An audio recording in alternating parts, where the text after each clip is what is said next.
Today's episode of the Energy Question Podcast is brought to you by Enverus. The energy industry faces challenges every day, and the events of the last 2 years have caused massive disruptions like never before. Companies in the energy industry need actionable intelligence and a single source of truth that brings all the data together. Enverus is the energy specialized technology partner that provides intelligent connections for a global energy ecosystem. Only Enverus has the analytics, people, experience, and industry scope to connect the right data and information in the right way to discover missed opportunities and deliver fast outcomes. Find out more at Enverus.com. That's ENVERUS.com. Hey, welcome to the Energy Question with David Blackmon. I'm your host, David Blackmon, and my very special guest today is an old friend, Jason Modglin, who is the president, or a young friend, president of the Texas Alliance of Energy Producers. Jason, thank you for coming on today. Well, thank you, David, very much for having me. It's a pleasure to be with you. Well, always a pleasure to see you, man. So before we get started on Q&A, and we got a lot to talk about today, just spend a couple minutes talking about the Texas Alliance. You know, it's such a big membership, a big piece of the Texas energy community here in the state, and just talk about its history and what y'all are doing for your members. Perfect. The Texas Alliance of Energy Producers is a trade association here in Texas representing independent operators, particularly family-run small oil and gas producers. We started some 92 years ago in Wichita Falls, 1930. Producers came together and became one of those mid-con organizations. And so that was the North Texas Oil and Gas Association. We later merged with the West Central Texas Oil and Gas Association, which was based in Abilene. They were founded in 1931. And so it's really a remarkable organization of producers coming together, advocating for their area. And so our mission is to work on policy issues that promote small independent producers. It's to communicate about their interest and the good things happening in the industry. And then we also have kind of specialized into an economic outlook. And so we have a petroleum economist on staff that does the Texas Petro Index each month and really tries to report on the health and the ups and downs of the industry. And so we tried to create a niche for ourselves representing those family-run businesses. So you've been there, 3 years now? Is that right? Coming up on 3 years, yes, sir. Yeah. And before that, you were in the legislature, right? Working for a great advocate of the oil and gas industry. I had the pleasure of working for a state representative out of San Angelo that became the Energy Resources Chairman during a pretty critical time in Texas history, on the heels of really the expansion of the Barnett, when we had to deal with a little issue in Denton about cities wanting to regulate oil and gas development. But it wasn't just Denton; it was cities across Texas that really were kind of taking a new look at their development ordinances and deciding that they wanted to condemn property rights in the name of building out neighborhoods a little bit quicker. And so it was important that the legislature weighed in on that. And so that was kind of a baptism by fire into oil and gas policy issues. He became chairman that session in 2015. And so worked on those issues, and then later went to the Railroad Commission and worked for a commissioner there. And so really have had a wonderful experience in state government. Right. Yeah. And it's, which commissioner? Commissioner Christy Craddock, now the chairman of the commission. Yes, sir. Yeah, she's fantastic. I love Christy Craddock. So, you mentioned that Denton issue, the local control issue. I'd kind of forgotten about that. Yeah, one of the things you guys have to deal with in Austin and in Washington is these arcane kinds of issues that arise related to the industry, particularly when we're in a drilling boom, right? These things come up. And one issue that has come up repeatedly over the years, just session after session after session, has been the eminent domain issue, right? Did we get the whole eminent domain thing settled finally in the last session, do you think? No, it's never settled. It's property rights. So people like to fight over property rights, and that's important. Absolutely. There is a détente, if you will. The Texas Pipeline Association works very closely with the Texas Cattle Raisers, Texas Farm Bureau to come to an agreement last session, and as part of that, they asked for a moratorium period from coming back to the legislature with any new fixes. And so while there are a few representatives and senators that have filed eminent domain bills this session, I hope that all of those big parties have said, let's take a pause for a while and see how this new statute is working. I think the previous one was right around 2013 when the last big eminent domain bill passed. And so they happen on kind of a 10-year basis, and it's not just oil and gas. You involve transmission lines and cities and counties and TxDOT and all the parties in between that have either eminent domain authority or exercise eminent domain authority like abilities. And so it's good that the legislature weighs in, but maybe only on a decade basis. So for viewers who don't know, I was lobbyist myself down in Austin for a long time. I started, the 97 session was really the first session I actually worked as a government affairs professional. And, I like to tell people that when I started lobbying in 97, is now a quarter of a century ago, we were dealing with operational issues. I mean, that was the focus, and tax issues. Mm-hmm. Those were the big things that you would deal with. Now, so much of it's environmental issues. It's just amazing how it shifted, right? I mean, you see that. Yeah, absolutely. Tax issues are still a major issue, and to a lesser extent, operational issues. We've tried to focus there on more making sure we have regulatory certainty, both at the Railroad Commission and at the Texas Commission on Environmental Quality. Train wreck, as it was known back then, the TNRCC. And so we've got some fantastic commissioners at both of those agencies that really have advocated for their agency to make sure that they've got the proper number of employees, that they've got the tools necessary that they need to do the job, because the last thing we want is the federal government stepping in and deciding that they can enact a one-size-fits-all policy. And that's not what we have in Texas. We have a very robust regulator that develops field rules that are unique to each play across the state, and that's really what we need, is somebody who's hands-on and understanding of both the needs of the industry, but then also the needs of the reservoir and the taxpayers in those areas to make sure that we have orderly development. I think that's one of the things that Commissioner Craddock and really the whole all three current commissioners have really done very well over the last several years is take care of the needs, not only what the industry needs, but also the needs of the commission itself. The Railroad Commission for a long, long time historically has been underfunded and understaffed and has a lot of challenges, retaining quality staff because of, they tend to get hired away by the industry that can pay more. But, Speaking as one that got hired away. Yeah, exactly. Absolutely. Well, exactly. It happened with you. But you see that, right? It has been a big focus area. Yes, not to speak ill of previous commissioners, right. But there was a thought process at the time that this was a lily pad and that eventually you would want to jump to a different office. And so the conservative philosophy for both Republicans and Democrats was, we don't want to grow this agency. We don't want to ask the legislature for additional dollars or additional investment. And that really came to a head in 2011, 2013, when the legislature just simply said, no more. We're not going to extend this agency through the sunset process. And really it took Commissioner Craddock and later Commissioner Christian, Commissioner Wright, for coming on board and saying, this is is one, if not the most important industry in the state, not only for our state, but also for our nation and world.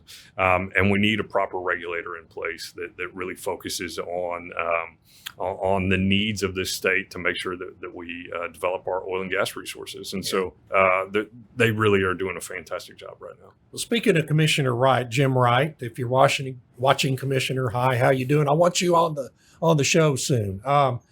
Y'all are working on a regulatory initiative right now that he's pretty much been leading, right? Talk about that.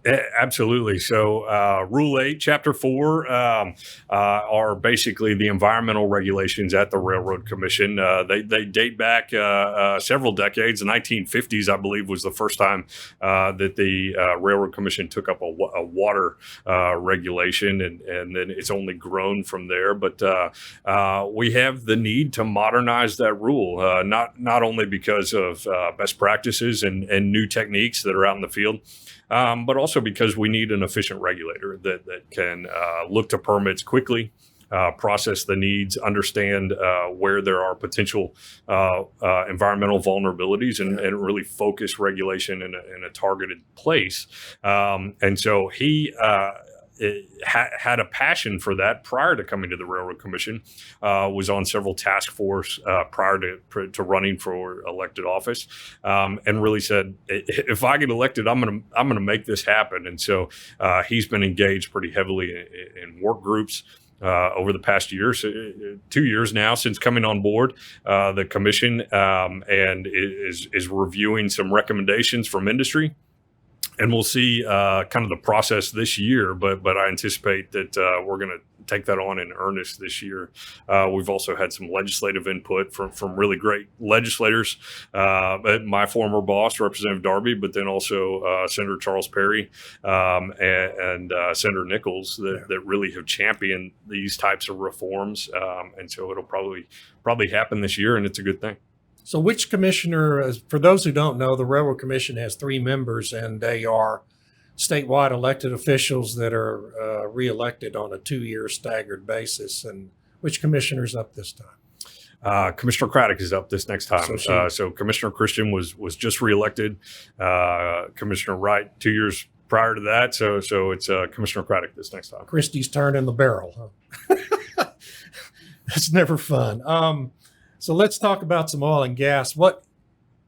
Just from your viewpoint, what do you think the state of the industry in Texas is? It's constantly changing. I've definitely learned that in my short time working on oil and gas policy issues. I was reminded coming up here, it wasn't a short 8 years ago that hydraulic fracturing was done entirely with fresh water. Right. And then gradually moved into slightly briny, brackish water, and is now taking advantage of produced water, right, and able to really utilize formation water to see some phenomenal growth in production. It's also more efficient. We have certainly a smaller workforce than we did 5 years ago. The service industry has really leaned out quite a bit. Operators have gotten thinner, and yet we're setting record production levels right now, exceeding 1970s levels. We're not quite back to 2019 really peak production, but we're knocking on the doorstep. Before you move on from that, I want to emphasize that to everybody. Yeah, because we hear so much media about how the oil and gas industry isn't producing enough, right? The president has said this many times, that you're just not producing enough. Say that again. We're producing all-time record levels of oil and gas in the state of Texas, right? That's and right. Really nationally, too. The Permian Basin has already exceeded its all-time record levels. Yeah. The Haynesville is exceeding its record levels. We don't quite have the Eagle Ford and the Barnett back to where they were. Right. But Texas is knocking on the door, and I would anticipate if prices stay relatively stabilized this year, that we're going to exceed those record production levels that were set in March of 2020, really before COVID got up and going. That was peak production in Texas, and we should be right back there. So, you guys, the Alliance represents most of your members are privately held companies, yes, right? And what's the average employee number at a company in your association? Under 2 dozen. Under 2 dozen. So the impacts from COVID were different for your members than they were for the corporate producers, right? The big corporate producers with thousands of employees. And probably more severe to a company like that, right? It was severe. I'm reminded a number of our members have very diverse interest, business interests. They've got other businesses that keep them fairly busy in their communities. The great thing about Alliance members is that they're across the state, and so really are pillars of their communities. They sponsor and run the Little League. They are very active in the Rotary clubs and things of that nature that really are the backbone of Texas. And so they definitely experienced some big challenges during COVID, during economic interruption. And really going to one of the current commissioners, Commissioner Christian, when he was chairman, really championed a blue ribbon task force of all the trade associations, but was very responsive to the Alliance and other small producers in really making sure that the agency was not overburdensome, but also not piling on and putting them out of business. That was some of the concern at the time. Yeah. So when you talk to your members today, obviously, there's always issues they're having to deal with. When you talk to your folks today, what are the big challenges that they've got right now happening in the industry? Workforce is a major challenge. Yeah. Trying to find ways to grow, trying to find a good pumper, and really finding somebody that you can trust to hand the reins over to. Have a number of older members that are actively looking, and so Sure. That makes it a challenge as an association trying to manage membership that's so commonly thinking about merging or selling. That's a big challenge for us and them. I think what potentially keeps them up at night is what's coming from the federal government. Relatively confident in their state government and what's coming there, but they can never tell what's around the corner, what's coming from Congress, what's coming from the administration. And so that creates risk in investing in more, in building more pipelines across this state, which we certainly need to make sure that we're moving that product efficiently. So those are kind of the challenges, I think, but definitely workforce is probably the big one. Yeah, when you talk about pipelines, I know that historically there's always been this tension between the private producer companies and pipelines, and getting crowded out of intrastate pipelines and gathering systems, or having to pay higher rates. I'm sure those tensions still exist, right? Yes. You just have opposing economic interests. There's a laundry list of complaints, certainly, and so we like to remind them that they can't function without us, and vice versa. Need them just as much to be able to move that product and get it to market. And so I think it's a good working relationship right now. It certainly has been more contentious in the past. But we've also seen some external forces really require us to work together quite a bit more. This past session with Winter Storm Uri, and really attacks from environmentalists and the electric industry wanting to split up upstream and midstream interest and get us fighting against each other. And we've done a good job of repelling those types of basically baseless attacks. We need to produce more natural gas. The electric industry can take advantage of that critical resource to offset the coal that they are shutting down, but then also the opportunity for growth. We need more electric resources in the state, as you know, and natural gas is a great feedstock for it. Yeah, we need more natural gas generating capacity, don't we? I mean, we can't just go to an all interruptible or intermittent power grid in the state of Texas, can we? That's right. I mean, we talked about this before. Is when it's a nice, sunny, and breezy day, that's great. You probably maybe have your windows open or don't have the AC on as much, and so our grid is powered by wind and solar on those days to a large extent, but it's not always that mild temperatures and those conditions, and so we need that backstop. And we need natural gas. We need coal, but we also need nuclear and other types of energy sources.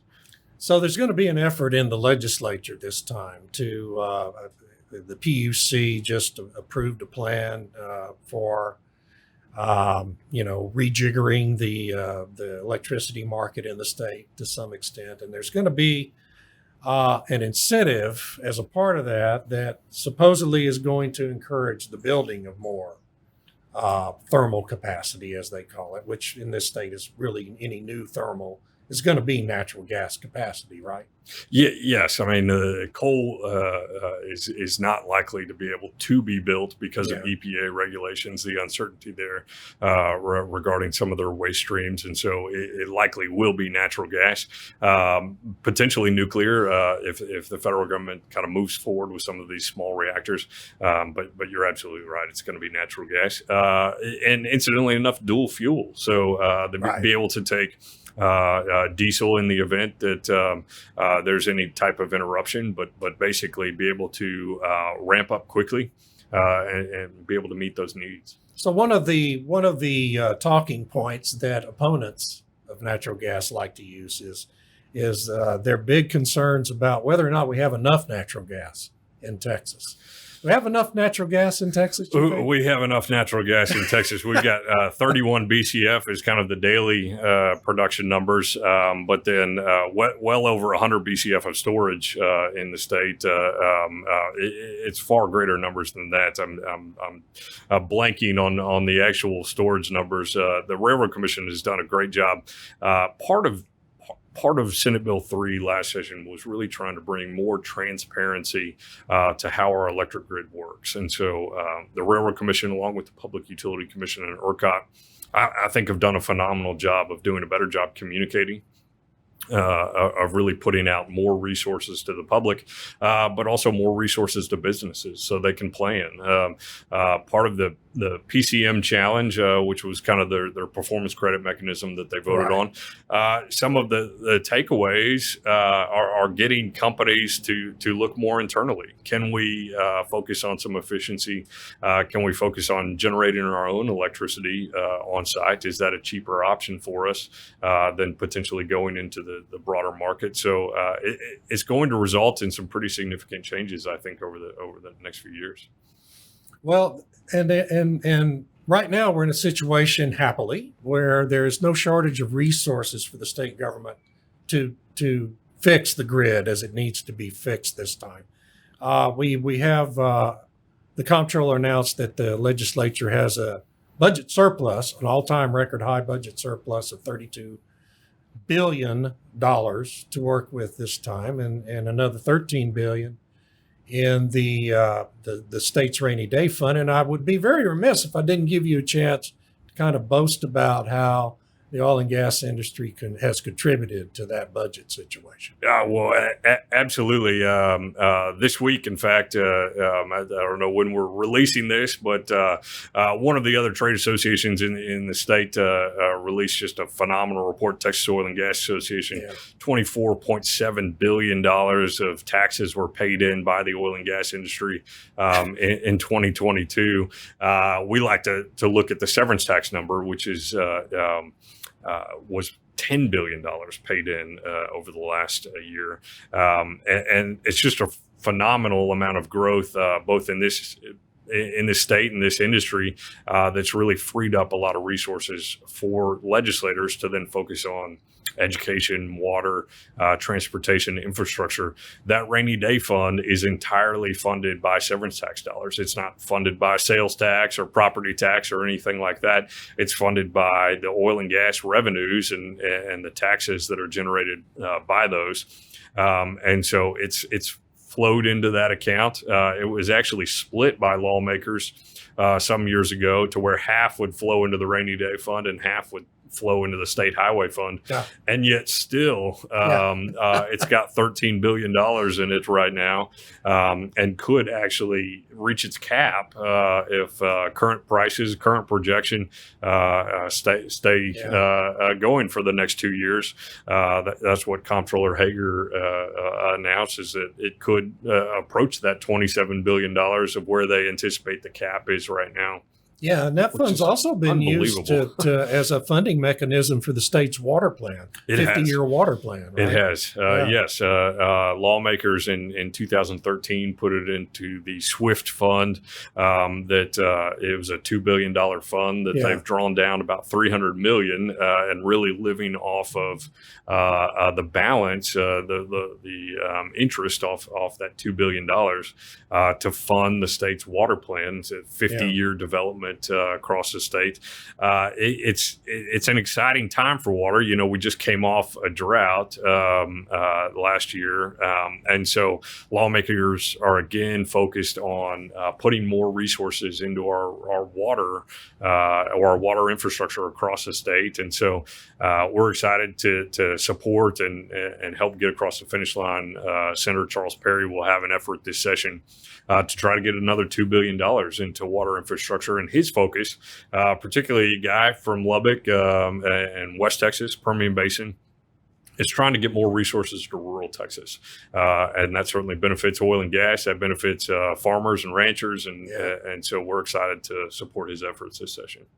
Well, I know you at the Alliance, you guys also spend time out in Washington, D.C., addressing issues out there with the federal government.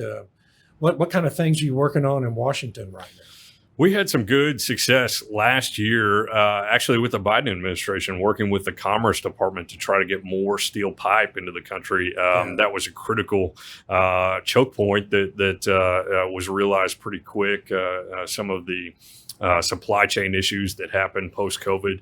And unfortunately, the Biden administration extended the tariffs and quotas that the Trump administration had put in place, really as protectionism for the American steel industry. And while we want a robust steel industry here in the United States, sometimes you need casing, you need tubing, and the ability to build more pipelines across the state and country, and really we're being choked pretty substantially last year by those quotas that were barring imports into the United States. And so the Commerce Department was actually a good resource for us in trying to get Eastern Europe, Ukrainian pipe in a little quicker. They also were able to focus a little more attention on Asian markets to try to get more steel into the country.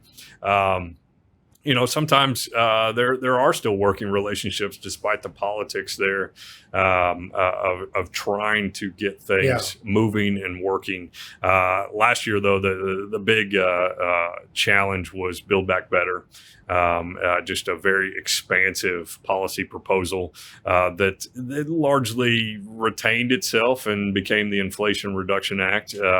But there were some truly disastrous tax policy in the Build Back Better that would have put smaller oil and gas producers out of business. Really would have made it terribly difficult to invest in more wells, and so it would have been managing rather than growing our oil and gas resources. And so thankfully, they did not enact those. They enacted a different tax, a book tax. And so lots of advocates are trying to work to make sure that the book tax doesn't have the same disastrous consequences that the initial policy proposal would. There's some great folks in D.C. that we like to work with. And so when we go up there, we're one more shoulder to the cart, trying to push it along, and so we have some fun up there. Yeah. Well, for our viewers who want to be able to keep track of what you guys are doing, where can they find you online? TexasAlliance.org is our website. We stay very active on social media, Twitter and LinkedIn, and and then YouTube. We've been able to put together quite a few videos, but really Twitter is where we stay very active. It's part of that mission that our board kind of gives us: work on policy issues, work on economics, but then work on communications. And so that's why I travel across the state, talking to different groups, come to see you. And so it's really a pleasure. But TexasAlliance.org is where they can typically find us. You guys do a great job, man. Thank you for joining me today. Thank you, I David. appreciate it. And thank you for watching. This is the end of the energy question for today. We'll see you next time.